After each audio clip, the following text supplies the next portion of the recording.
contexto de desarrollo humano. Escuchamos al licenciado Luis Rey Delgado, subdirector de comunicación de Grupo Lala, en el contexto de desarrollo humano. Luis Rey, bienvenido, buenos días. Gracias, buenos días y buenos días a todos los radioescuchas. El temor y el miedo son la misma emoción y sus consecuencias también son las mismas. El miedo es una emoción de alerta, muchas veces intensa, causada por la percepción de una situación de peligro, ya sea real o supuesto. Biológicamente, el miedo dispara una serie de reacciones químicas y físicas que preparan al cuerpo para enfrentar esa situación de peligro. Estas reacciones buscan que el cuerpo y la mente estén alertas y se pueda actuar con rapidez y efectividad.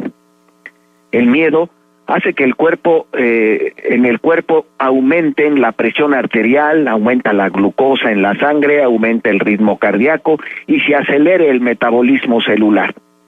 Todas estas reacciones preparando al cuerpo para inyectar una dotación adicional de oxígeno y energía a los músculos, anticipando la posibilidad de lucha o de tener que huir. Aumenta la actividad cerebral y la sensibilidad, preparándose, incluso alerta a los sentidos, preparándolos para reaccionar con rapidez y efectividad. A esto se le suele llamar golpe de adrenalina. En muchas ocasiones el miedo bloquea la capacidad de razonar. Esto provoca que el factor atemorizante pueda ser magnificado más allá de su realidad, dando pie a fobias.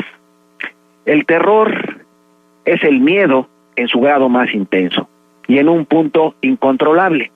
Cuando sobreviene el terror, el cuerpo actúa con un solo fin básico: sobrevivir a toda costa. De ahí que el terror causa reacciones parecidas a la muerte inminente, desmayos, convulsiones, estremecimientos, como una función básica para intentar engañar a la fuente que causa ese terror. Desde la perspectiva de los psicólogos, el miedo sobreviene como consecuencia de la angustia, pero también existen temores, miedos que se aprenden y como parte del ámbito social o cultural de la persona, pues reviven constantemente. El miedo es una reacción natural y sobre todo sana. Es una de las reacciones que son básicas para la supervivencia, un proceso natural, lógico, coherente.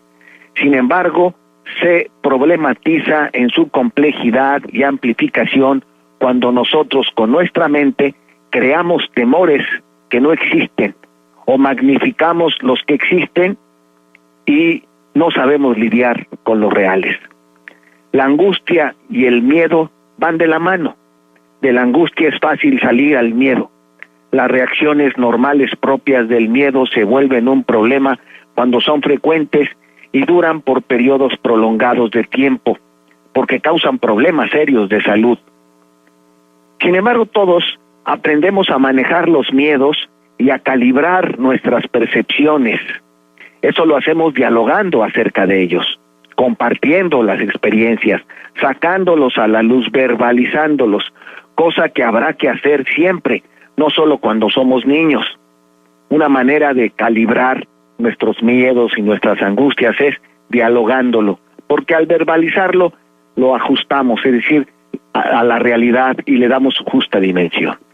Pues este es mi comentario del día de hoy. Sí, es que lo dices y lo dices perfectamente bien. El miedo, ¿qué hubiera sido de los seres humanos sin miedo?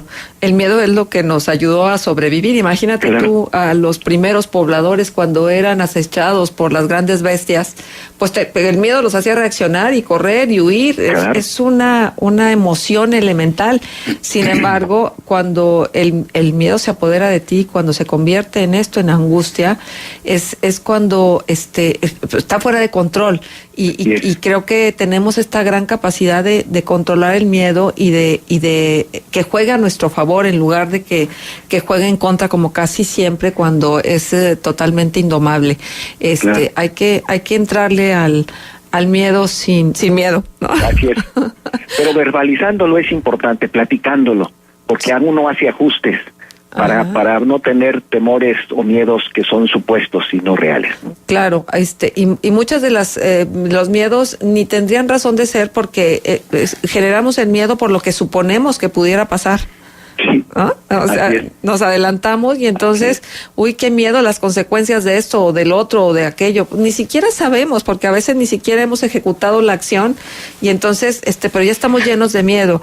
Y es como, yo siempre lo digo, ¿no? Esto de la toxicidad de la carne por el miedo que se experimentan los animales cuando van a ser, matados en un rastro, se parece mucho a la toxicidad que nosotros generamos cuando tenemos ese miedo y esa carga de adrenalina que no es la que nos hace actuar y reaccionar positivamente, sino que es la que nos hace tenerle un miedo enorme a la vida, ¿no? Y a las consecuencias de la misma. Así es. Muchas gracias, Luis Rey. ¿Nos dejas punto de contacto? Cómo no, estoy en luisrey1@prodigy.net.mx a sus órdenes. Muchas gracias.